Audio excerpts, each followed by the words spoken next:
Hello students, today I am going to make a video on a grammar topic and the topic is the pronoun and the book is English Grammar Prachi book. Okay, so let's start with the topic the pronoun. Pronoun को हिंदी में कहते हैं सर्वनाम. A pronoun is a word which is used in place of a noun. यानी संज्ञा के स्थान पर जिस शब्द का प्रयोग किया जाता है उसे हम सर्वनाम कहते हैं. Kinds of pronouns. There are mainly 8 kinds of pronouns. सर्वनाम के कितने प्रकार हैं? 8. First one is personal pronoun जिसे आप व्यक्तिवाचक सर्वनाम भी कहते हैं. Second is demonstrative pronoun. Third is interrogative pronoun जिसे प्रश्नवाचक सर्वनाम कहते हैं. फोर्थ इज़ रिफ्लेक्सिव प्रोनाउन जिसे निजवाचक सर्वनाम कहते हैं. एम्फेटिक प्रोनाउन बलदायक सर्वनाम. Then possessive pronoun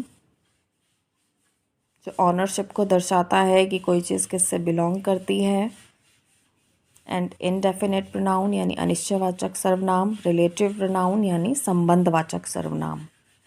so first one is personal pronoun. Personal pronoun stand for 3 person.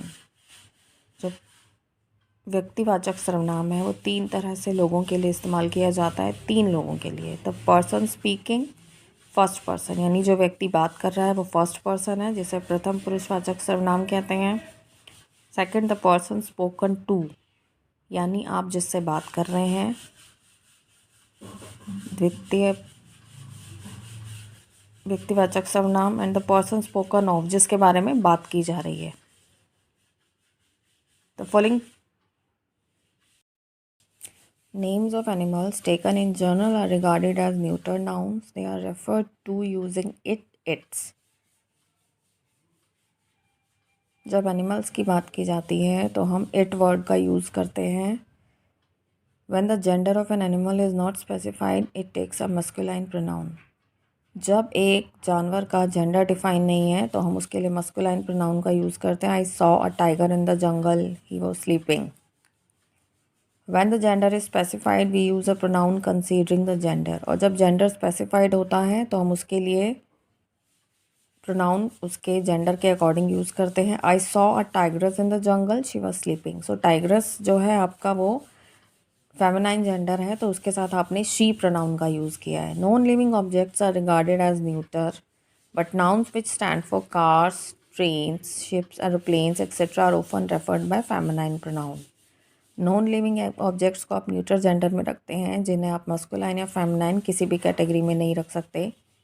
लेकिन जो noun car, train, ship, aeroplanes से यूज़ होते हैं उनको आप फेमिनाइन प्रोनाउन में रखते हैं यानी उनके साथ आप सर्वनाम वो लगाएंगे जो फेमिनाइन ऑब्जेक्ट्स के लिए यूज़ होगा. The queen Elizabeth is a famous ship.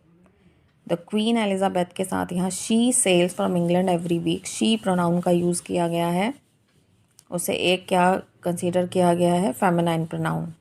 If the noun could refer to persons of either gender, person, scholar, reader etcetera, the pronouns for the masculine are used. और अगर जो संज्ञा है वो किसी भी पर्सन या किसी जेंडर से बिलोंग कर सकती है तो उसके साथ आप मस्कुलाइन का यूज़ करते हैं. A reader likes to choose his books himself यानी एक जो पढ़ने वाला है वो अपनी पसंद की बुक्स पढ़ता है. तो यहाँ हिज का वर्ड यूज़ किया गया. हिज वर्ड या आपका मस्कुलाइन जेंडर के अकॉर्डिंग यूज़ किया गया है. The words baby and child which refer to either gender are usually refer to using it. और बेबी और चाइल्ड के साथ क्योंकि किसी भी जेंडर के साथ यूज़ हो सकते हैं वहाँ आप इट का यूज़ करते हो. She picked up the baby and gave it to the father. When you, he and I are used in a sentence the order is as follows. जब एक ही सेंटेंस में यू, ही और आई का यूज़ किया जाता है तो जो उसका ऑर्डर है वो होता है you, he and I have done the work. Demonstrative pronouns. Demonstrative pronouns होते हैं. Demonstrative pronouns are used to point out the objects which they refer to. The following are demonstrative pronoun. Demonstrative pronoun होते हैं संकेतवाचक सर्वनाम. जब आप एक निश्चित संख्या की ओर संकेत करते हैं तो आप डेमोन्स्ट्रेटिव प्रोनाउन का यूज़ करते हैं और इसके वर्ड्स हैं दिस, दैट, दीज, दोज, ये चारों ही वर्ड डेमोन्स्ट्रेटिव प्रोनाउन में यूज़ किए जाते हैं। Now third one is interrogative pronoun. Interrogative pronoun, An interrogative pronoun is used to ask question. प्रश्नवाचक सर्वनाम का किस चीज़ के लिए प्रयोग किया जाता है? प्रश्न पूछने के लिए। Some interrogative pronouns are, कुछ प्रश्नवाचक सर्वनाम है who, whom, which, what, etc. Who teaches you mathematics? Whose car is this? Whom do you want to meet? All these words belongs to interrogative pronouns. जब भी आपको कोई प्रश्न पूछना हो तो उसके लिए जो ये सर्वनाम इस्तेमाल किए जाते हैं वो आपके प्रश्नवाचक सर्वनाम हैं। ये सारे उसी के एग्जाम्पल्स हैं। Now reflexive pronouns. Reflexive pronouns होते हैं निजवाचक सर्वनाम। She was blaming her self for the fault, यानी वो खुद को ही ब्लेम कर रही थी, गलती के लिए खुद को ही गुनहगार समझ रही थी या खुद को ही गलती पर ठहरा रही थी। I asked my self Y I should help him, मैंने खुद से पूछा कि मैं उसकी हेल्प क्यों करूं। Herself and myself refer back to the subject she and I. अब जो हर सेल्फ और माई सेल्फ वर्ड हैं वो वापस से ही किस पर आ जाते हैं? सब्जेक्ट के ऊपर। तो ये जो हैं वो निजवाचक सर्वनाम है जो अपने लिए ही प्रयोग किए जाते हैं। कॉमनली यूज रिफ्लेक्सिव प्रोनाउंस है myself, yourself, himself, herself, itself, all these are reflexive pronouns. Now emphasizing pronouns यानी बलदायक सर्वनाम। Reflexive pronouns can also act as an emphatic pronoun. I myself had to go there, यानी जो बलदायक सर्वनाम, निजवाचक सर्वनाम एक दूसरे से मिलते जुलते होते हैं। I myself had to go there, मुझे खुद वहाँ जाना था। She herself solve this sum, उसने खुद ये प्रश्न जो है सॉल्व किया। We shall do it ourself, हमें ये खुद करना चाहिए। So all these are examples of emphasizing pronouns यानी बलदायक सर्वनाम। Possessive pronouns answer the question whose. Possessive pronoun आपके किस प्रश्न का उत्तर देते हैं? किसकी, यानी कोई चीज़ किससे बिलोंग करती है। दे एक्सप्रेस ऑनरशिप, पोजीशन और relationship.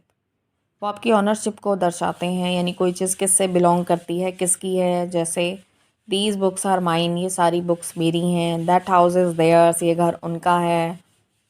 It is now my turn, yours is over, अब ये मेरी बारी है, तुम्हारी ख़त्म हो चुकी है।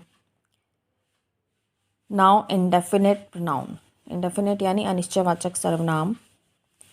Read the following sentences. Some are born great. Nobody was there to help me. I did not find anybody in the office. Everyone wants to be rich.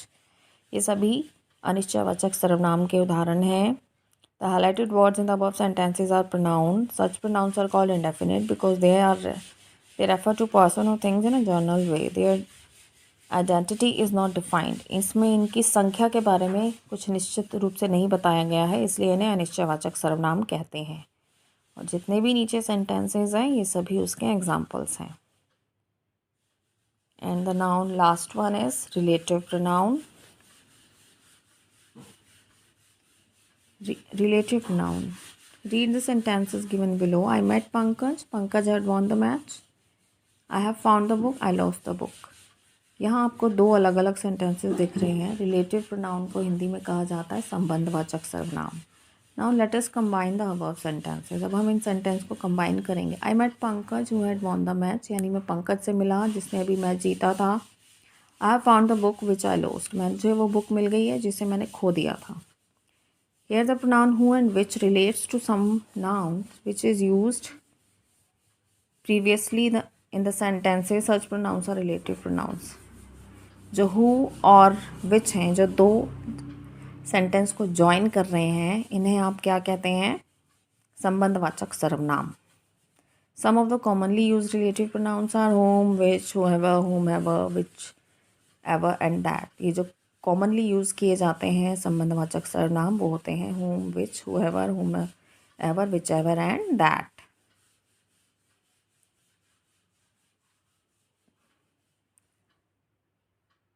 So I have discussed all the pronouns with you. I hope this video will help you.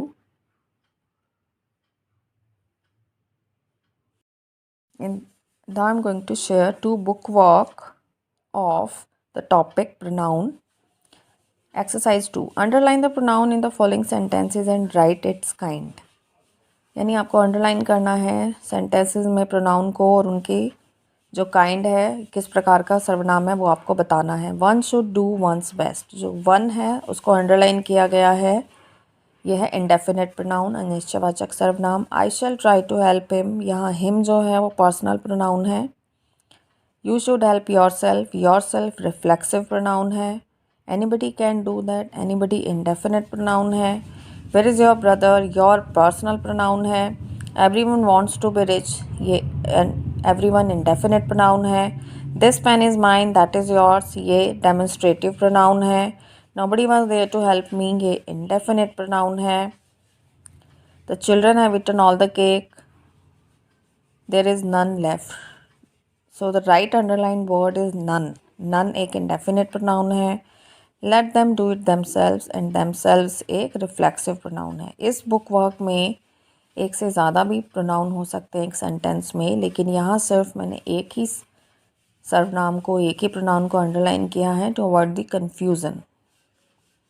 Okay, fill in the blanks with the correct form of the pronoun given in brackets. यहाँ brackets में आपको words दिए हैं, उसमें से आपको सही option को फिल करना है। She is more healthy than me, so me और आई में फर्स्ट में आएगा मी, सेकंड में dash whom whose house is it, तो यहाँ आएगा whose house is it. Third है let her go now, she और हर में आपने ऑप्शन चूज़ किया है her. Everyone should do his her their duty, यहाँ आप हिज और हर दोनों में से किसी को भी यूज़ कर सकते हैं, क्योंकि एवरीवन एक सिंगुलर प्रोनाउन है, उसके साथ आप सिंगुलर के अकॉर्डिंग ही हिज और हर का यूज़ करेंगे। नन नीदर, नीदर में से हमने नन को यूज़ किया है। None of the 10 girls could solve the sum. Then one should love one's country, यानी एक इंसान को अपने देश से प्यार करना चाहिए। Let her do it her self, यहाँ हर जो है वो एक फेमिनाइन प्रोनाउन है, उसके अकॉर्डिंग यहाँ her self. I hope this video will help you. Thank you.